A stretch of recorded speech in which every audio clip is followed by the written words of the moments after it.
Fala pessoal, hoje eu tô com uma proposta ousada que é de falar de Domain Driven Design em 20 minutos. Vai ser um desafio porque a última vez que eu falei sobre isso, eu achei que seria rápido e rendeu 1 hora de vídeo. Então, vou começar pela conclusão. As pessoas pensam que DDD é sobre DDD tático e esquecem completamente o DDD estratégico. E muitas vezes, por causa disso, elas desacreditam do DDD. Conversando com um engenheiro que trabalha comigo, ele me respondeu assim: todas as empresas que eu passei voltaram atrás com o Domain Driven Design porque não deu certo. Aí eu perguntei: de todas essas empresas que você trabalhou com DDD, expliquei o que é DDD estratégico. De todas elas, quantas aplicaram o DDD estratégico? Ele respondeu: nenhuma. E eu tenho percebido que não só no meu círculo de profissionais que eu converso sobre o tema, mas também na internet, artigos que eu leio, posts que eu leio no LinkedIn, por exemplo, as pessoas chegam nessa mesma conclusão. Acho que não serve, que é over-engineering. Aí eu faço a pergunta sobre o DDD estratégico e raríssimas exceções eles me respondem que não aplicaram. Então, a conclusão que eu tenho, baseado nessa amostra, que é muito limitada da minha experiência, é que as pessoas não aplicam DDD by the book e não aplicam a parte principal do DDD, que é o DDD estratégico. Então, hoje a gente vai entender um pouco sobre DDD estratégico e DDD tático na prática, entender para que serve, qual cenário. Vamos entender o DDD by the book. Tudo que eu vou falar aqui, eu baseei nos 3 livros de DDD que eu li. O principal aqui, que é o que eu estou lendo recentemente, é o Aprenda Domain Driven Design, do Vlad Kononov, ok? O outro é a Bíblia. E que Bíblia é essa? Deixa eu pegar aqui para vocês. Implementando Domain Driven Design, do Vo Vernon. Desses 3 que eu vou mostrar, esse é o mais completo. E por fim, e não menos importante, o original que introduziu esse tema aí no nosso universo, que é, deixa eu virar aqui, Domain Driven Design atacando complexidades do coração do software, do Eric Evans. Eu recomendo você começar pelo do Vlad Kononov, que ele é mais curtinho, ele é mais leve a leitura e você vai perceber que ele fez um compilado dos outros 2 livros e vai ter conceitos aqui que não tem no outro, como por exemplo um detalhamento, um capítulo sobre o Event Storming, que é algo que a gente vai falar aqui nesse vídeo também, um agrupamento de comunicação entre bounded contexts e por aí vai. Ele deixou bem compiladinho aqui o beabá para você, então eu recomendo você começar por esse livro, beleza? Tá, pessoal, eu preparei aqui então um roadmap para vocês para a gente falar desse tema. Primeiro, qual é o problema que a gente quer evitar? A gente quer evitar esse problema, o Big Ball of Mud. Quem nunca, se você nunca passou por isso, porque lhe falta experiência, porque é muito comum. Quem nunca passou pelo Big Ball of Mud, aquele sistema que cresceu rapidamente, ou aquele sistema que já está no ar há bastante tempo, às vezes mais de 1 década, e se tornou um grande sistemão, onde os fluxos são onde o fluxo é distribuído em uma série de módulos, componentes, classes, sem um discernimento, sem uma documentação, sem testes. Às vezes o teu teste ali vai estar cobrindo no máximo 40% ali da tua aplicação. E tem uma série de outros serviços que estão acoplados uns aos outros por diversos caminhos, diversos fios nessa malha aqui. E se tornou esse terror, que é o Big Ball of Mud. E às vezes ninguém tem coragem de mexer aqui porque vai quebrar trocentos outros lugares. Você cria aquele medo de fazer manutenção. Tudo fica difícil de fazer. A área de negócio pede e o prazo sempre é alto porque o sistema é sensível. Eu já passei várias vezes por isso e é esse tipo de problema que o DDD se propõe a resolver. Então, a nossa base de conhecimento em DDD, a gente tem dois caminhos: o DDD estratégico e o DDD tático. Imagine que existe um extremo aqui, existe uma linha, e desse lado aqui existe o over engineering e para cá tem under engineering. Então existe dois extremos e a gente quer estar aonde? A gente quer estar aqui no meio, né? A gente quer estar aqui nesse lugar, é o ideal que a gente quer encontrar. Então o que acontece? No under engineering, a pessoa vai, DDD para quê? Hexagonal para quê? E nem estuda, nem se propõe a ler a literatura, a ver os casos de uso, às vezes ouve opinião de influenciador na internet e não se propõe a estudar. Mas indo direto ao ponto de novo, porque eu tenho 20 minutos só, você precisa ser o tipo de profissional que entende o máximo de ferramentas que você puder. Sempre falo e repito, para quem só martela, tudo é prego.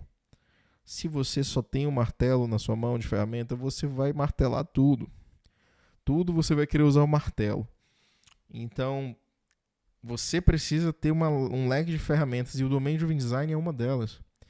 Arquiteturas mais defensivas que isolam o teu domínio, como o Clean Architecture, a hexagonal, você tem que entender para que serve, quando usar. Vai ter empresa que você vai entrar e aí você não vai passar na entrevista porque você não estudou? Porque você tem uma opinião diferente?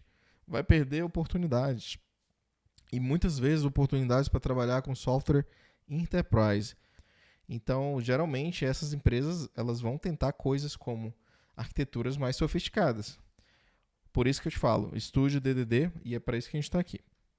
Então, do lado do Over Engineering, tem aqueles que querem aplicar DDD para tudo. Isso também é uma falha muito grave. Negócio, gente. DDD, Domain Driven Design. Domínio de quê? Domínio do teu negócio.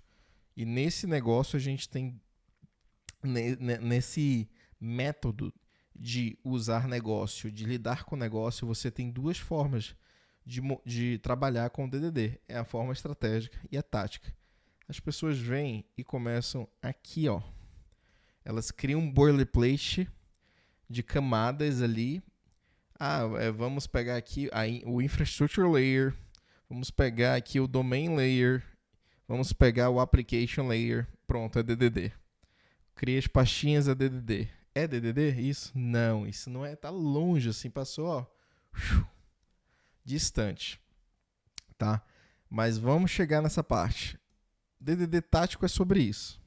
É como você vai organizar, estruturar o teu código. Legal.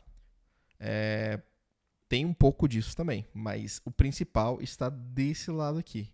E é o que a gente vai estar vendo agora. Bom, e o que é o DDD estratégico? O DDD estratégico, como o nome já sugere, ele é uma série de ferramentas que tem como objetivo modelar o teu domínio, ok? E dentro do DDD estratégico, você tem como objetivo detectar principalmente os teus bounded contexts. O teu domínio, você meio que já existe. O negócio, do jeito que ele é hoje, ele já existe na tua empresa que tu trabalha. Eles são perceptíveis, eles são identificáveis. Mas, quando se fala em aplicações, o bounded context, eles são definidos. Então, ele é papel do engenheiro, da equipe de engenharia, mapear como eles querem englobar os bounded contexts. Pode ver que, por exemplo, aqui essa imagem tirada do livro do Vol Vernon, ele escolhe mapear aqui um sistema de e-commerce e dentro de cada subdomínio desse, ó, Order subdomain, Product catalog subdomain, Invoice subdomain, pode ver que ele foi envolvido dentro desse Bounded Context aqui, tá vendo? E o que é um Bounded Context, gente? Você pode imaginar um Bounded Context como um projeto, tá? Porque eles são independentes. Então, tu pega o livro azul, ele vai introduzir e vai falar muito de linguagem ubíqua. O que é uma linguagem ubíqua? Linguagem ubíqua é aquela linguagem que só vai fazer sentido dentro de um contexto delimitado, que é um bounded context. Do inglês, bounded context. É um contexto delimitado. Eu estou delimitando o quê? A linguagem, mas ao mesmo tempo eu estou separando em uma mini aplicação aqueles subdomínios que eu escolhi, que eu decidi que fez mais sentido na minha arquitetura, na minha modelagem, organizar eles dentro do mesmo bounded context. Tá? Então, você trata como projetos, porque eles são independentes. Eles vão ter um banco de dados independentes, não necessariamente um banco de dados independentes, mas pelo menos os esquemas precisam ser independentes. Se tu lê o livro vermelho, ele vai te dar a entender isso, que os esquemas precisam ser independentes. As tabelas que você vai ter, se for um banco relacional, aí a gente fala em tabela, mas os esquemas que você vai ter ali na camada de persistência, eles vão ser apenas desse bounded context. Não desse. Eu não posso fazer esse bounded context ficar acessando as tabelas do outro bounded context. Eles são independentes. Isso quer dizer que eles não precisam um do outro? Não. A nível de negócio, eles podem precisar um do outro. Mas a nível tático, na hora que eu for implementar os componentes, eles vão ser isolados. Eles precisam ter o seu próprio domínio. Então, classes de domínio desse bounded context não compartilho com esse. Aí você respeita o negócio do outro, porque, por exemplo, vamos supor que dentro desse bounded context eu tenho o agregado products, uma classe agregado de products. E dentro do inventory eu também tenho products, mas a forma que eu vou modelar o agregado products dentro desse bounded context não necessariamente vai ter as mesmas propriedades e ações que eu vou ter dentro de inventory. Eu posso ter o mesmo nome em bounded contexts diferentes. É isso que eles chamam de linguagem ubíqua. Não é a mesma linguagem, é o mesmo nome de agregado, mas é uma outra linguagem, é um outro objetivo, é um outro aspecto de produto. Para esse lado de cá, vai ter um aspecto, daqui vai ter outro. Então, essa é a ideia do Domain Driven Design.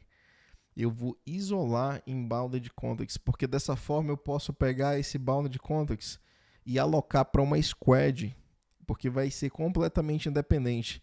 E aí que entra essa questão de context mapping. O que é o context mapping? É que quando eu modelo bounded context, muitas vezes eu preciso de dados de outro bounded context. E o que tá de fora também, uma API externa, pode também ser um bounded context. A Stripe, se eu tenho uma integração com a Stripe vai ser um bounded context externo. E dentre esses bounded contexts existe comunicação. E para isso, dentro do Domain Driven Design, a gente tem vários padrões de comunicação. A gente tem o Shared Kernel, a gente tem o Open Host Service, que vai junto com a linguagem publicada. A gente tem o Separate Ways, o Anti-Corruption Layer, e por aí vai. São ferramentas de comunicação entre bounded contexts, né? Então, você entendeu que o domínio e os subdomínios, eles já existem. Eles fazem parte do teu negócio, independente do lado técnico.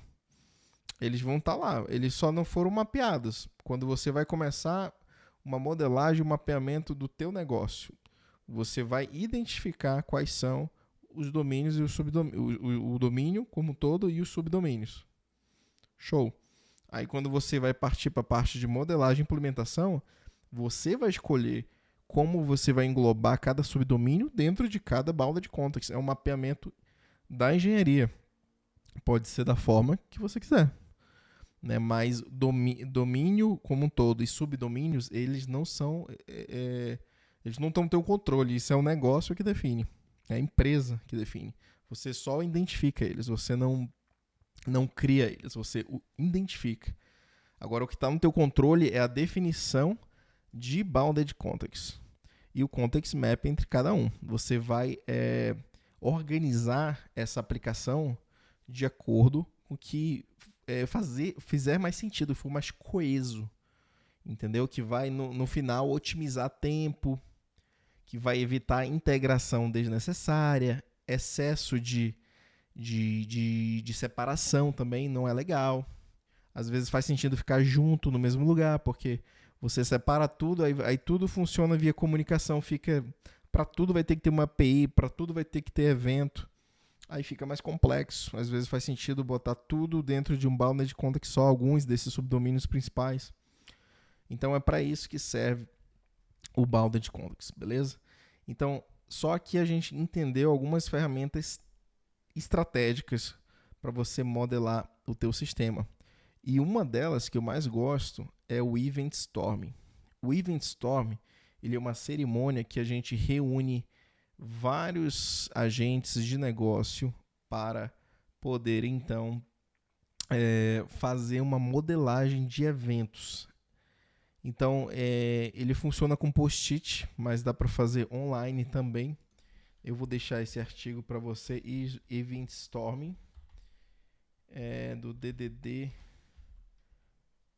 Esse cara aqui.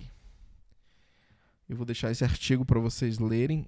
É o que eu mais revisito para entender o que é o Event Storm. Então, é uma cerimônia criada pelo Alberto Brandolini, cara muito ativo aí no DDD Conference da Europa.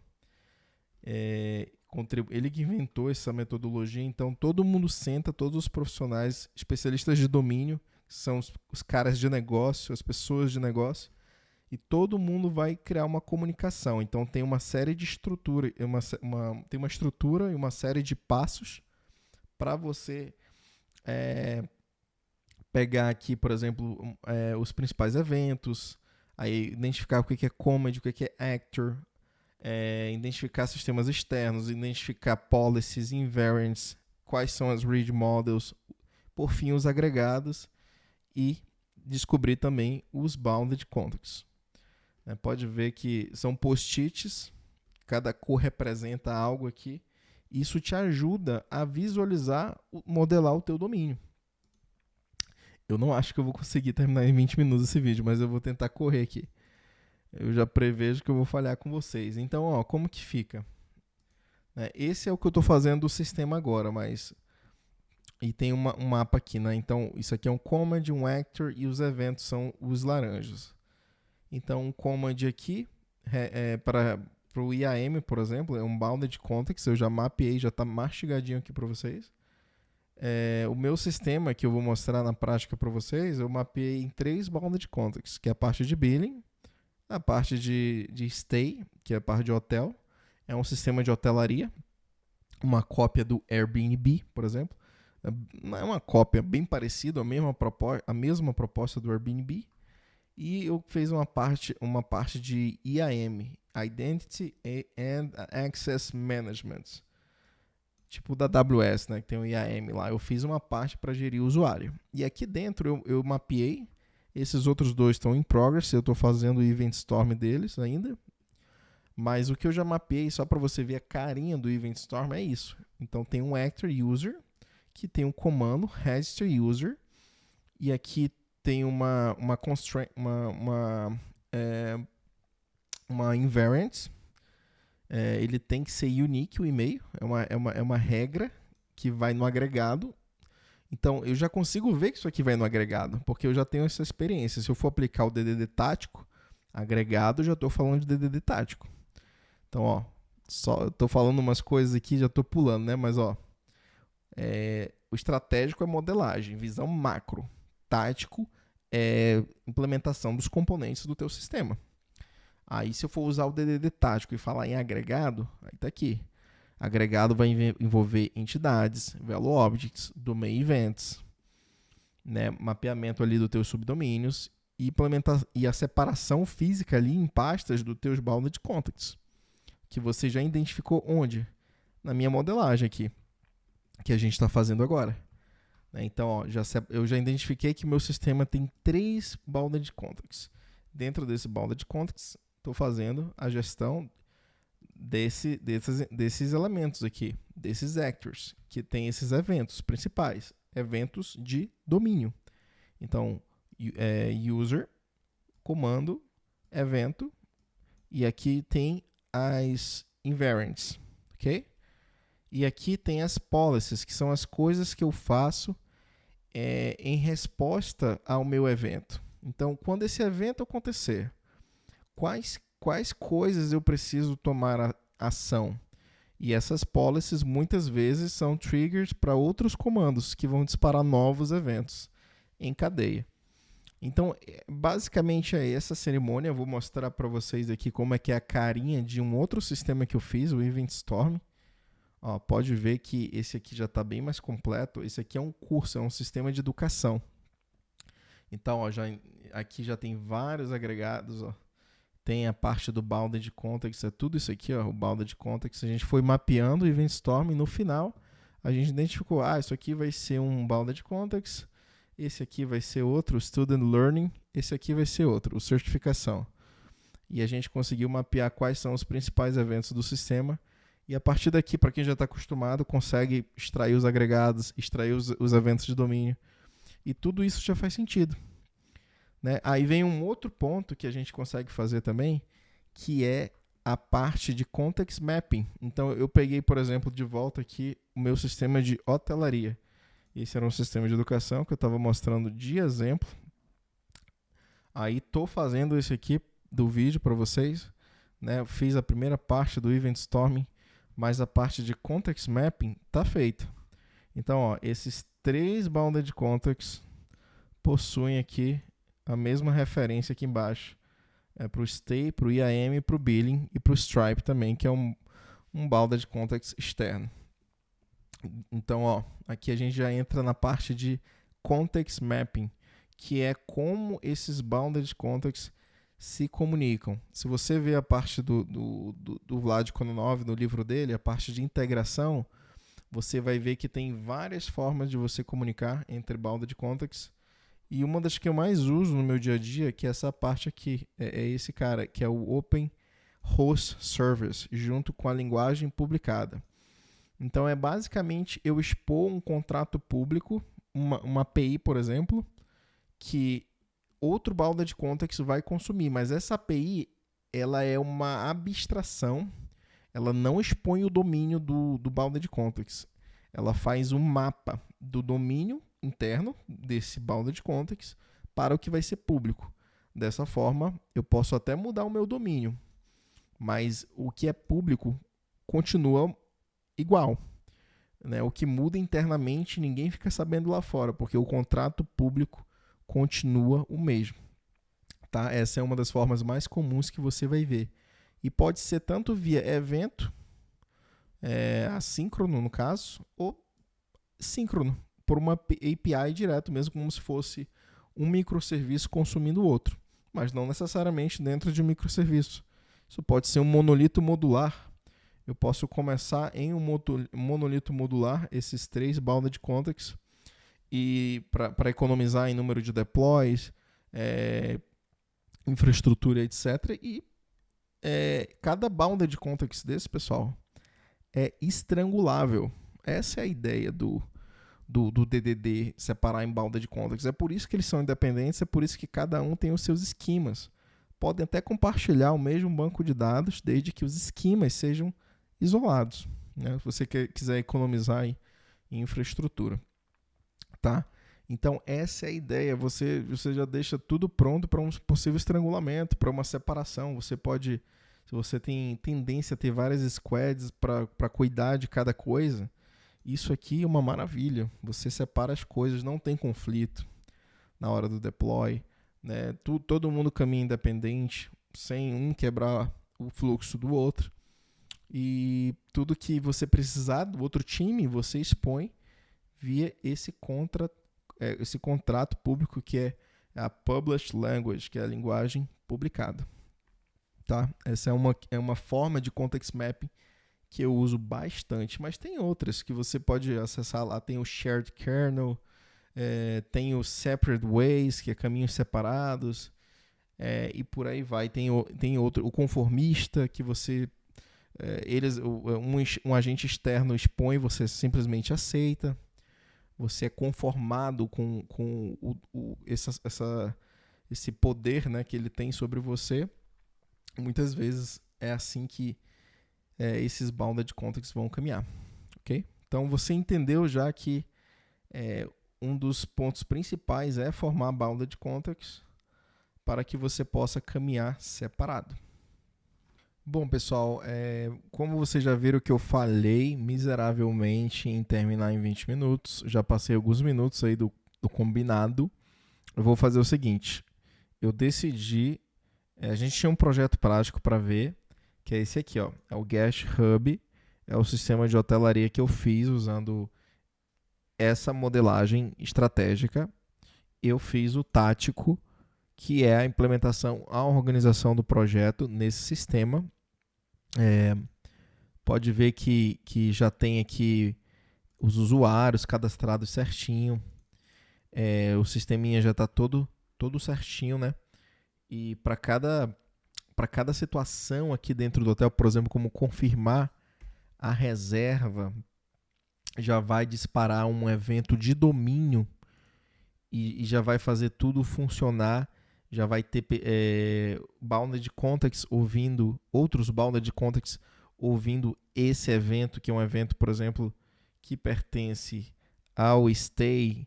Então, se eu vou em confirmar a reserva, como acabei de mostrar aqui para vocês, eu executando.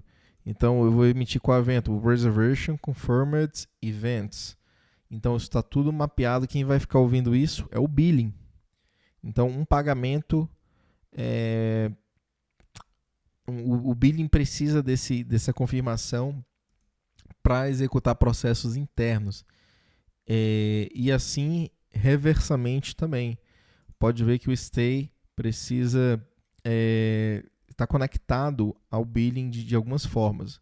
Então, tem eventos que vêm do stay para o billing e tem evento que volta para o stay, como o invoice Fully Paid Events. A gente vai entender cada um desses fluxos quando a gente for falar do tático desse projeto, mas eu vou encerrar o vídeo por aqui. Eu vou só mostrar a carinha desse projeto aqui, ó, no PHP Storm aqui, por exemplo. Ó. Então aqui na minha estrutura, pode ver, ó, que eu peguei os bounded contexts que eu mapeei no estratégico primeiro. Ó. Olha só, e isso aqui vai refletir exatamente o que vocês viram lá. Então pode ver a parte do IAM que eu mostrei para vocês, os eventos de domínio que a gente mapeou, eles estão aqui no nosso Event Storming, porque ele é uma referência. Inclusive, isso aqui é muito bom para inteligência artificial, para você fazer uma modelagem ali, um RAG com esses dados, ele vai ficar muito mais capaz de implementar isso se você estiver utilizando IA aí no teu fluxo de desenvolvimento. Então, ó, eventos de domínio e tudo mais, né? E certinho a gente vai falar também sobre o tático e se essas pastinhas representam um tático, se eu poderia aplicar uma outra arquitetura dentro do meu bounded context, já adianto que sim. Você não está preso ao DDD tático 100% aqui dentro desse bounded context. Por exemplo, o que eu quero dizer com isso? Você não precisa, se teu bounded context é muito simples, a complexidade do domínio é muito simples, você não precisa fazer um design com agregados, value objects e etc. Às vezes você pode ficar preso a algum framework que você usa e usar uma abordagem mais simples, com um domínio mais anêmico, tudo bem, desde que você respeite os contratos públicos. Aí, de repente, em outro bounded context, o binning, por exemplo, pode fazer mais sentido, devido à complexidade do domínio, tu aplicar um DDD mais raiz, mais tático, separar em agregados transacionais, que é um conjunto de entidades ali e value objects vão pertencer ao mesmo grupo, e vai ter uma coesão ali. Ninguém vai poder fazer operações se não for pelo agregado, pelo aggregate root, que é o agregado principal, a raiz a entidade raiz ali, que é o aggregate root. Ele é o orquestrador daquela transação.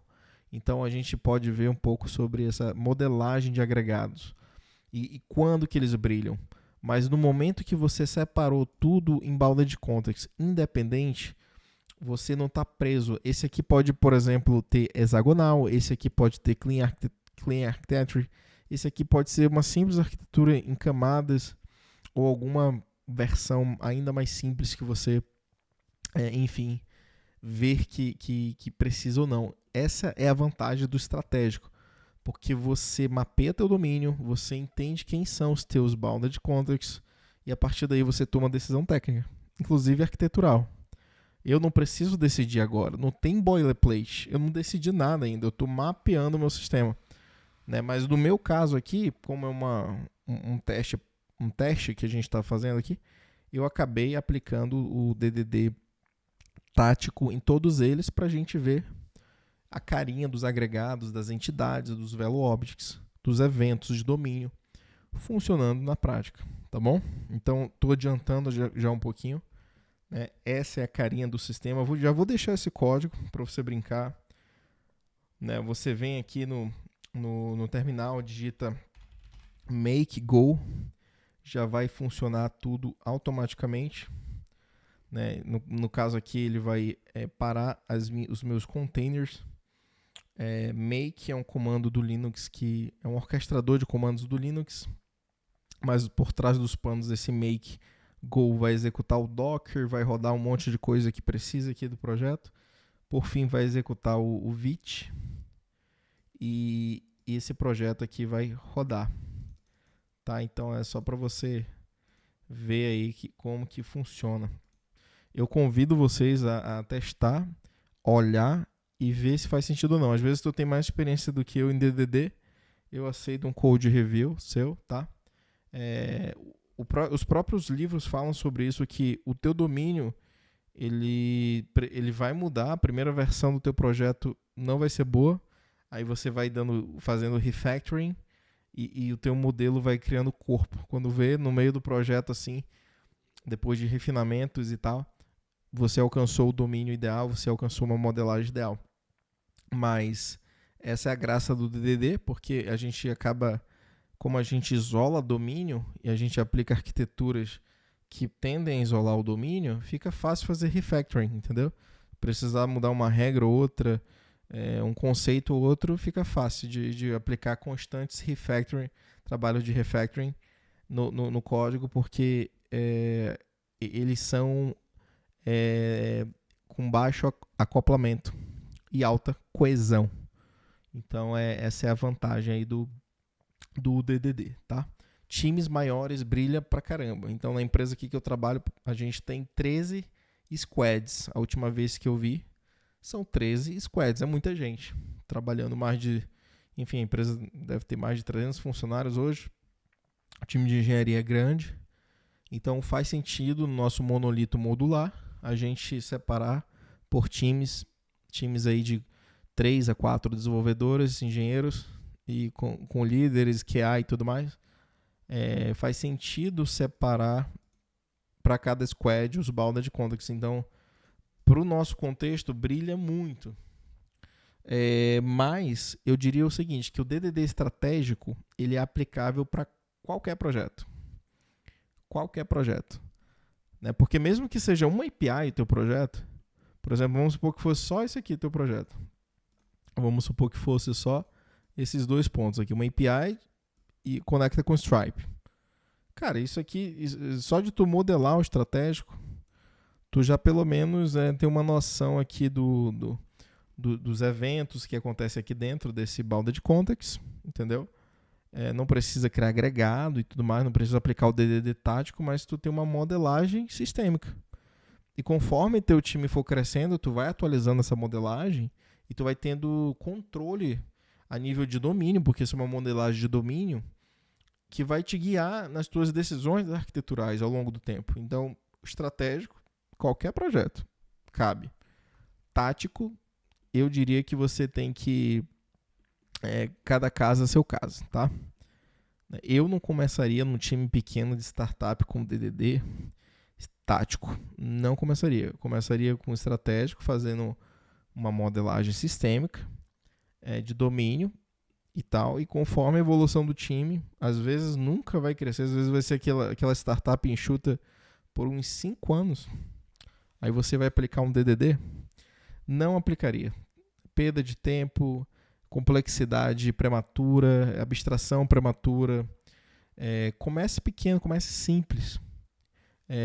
Isso economiza tempo, economiza dinheiro, economiza no deploy. Entendeu? Isso aqui você precisa conhecer. Quer aprender? Não aplique na sua empresa. Faça um laboratório. Crie um projeto no seu GitHub. Pegue um final de semana, teste. Você mesmo. Agora tem IA para isso, para te ajudar. Né? Faça isso. Não tente trazer para sua empresa hypes e tudo mais. Né? A tua empresa vai caminhar a nível de negócio. O negócio que manda. É o momento da empresa que manda. Beleza? Então, esses são os casos que eu vejo que brilha bastante. Times maiores e tal. Né? Pô, Lucas, mas o time lá atrás não começou com DDD, tem um legado e tal, e agora como é que eu aplico o DDD no meio do caminho? Nesse caso, os módulos novos vão entrar em Bounded Context e os antigos você vai usando janelas de oportunidade. Nem sempre você vai conseguir. Né? Vai ter uma parte legada e tá tudo bem. Você consegue comunicar com essa... Você trata esse legado como um Bounded Context e as coisas novas entram com novos Bounded Context já na estrutura mais Domain Driven Design, entendeu? Isso é muito comum também. Aí aquele legado você vai... Conforme as janelas de oportunidade aparecem, você vai isolando ele, destrinchando, removendo módulos de dentro dele, até que você tenha essa independência de Bounded Context, ok? Então é isso, pessoal. Eu vou encerrar o vídeo por aqui e vejo vocês na aula de DDD tático.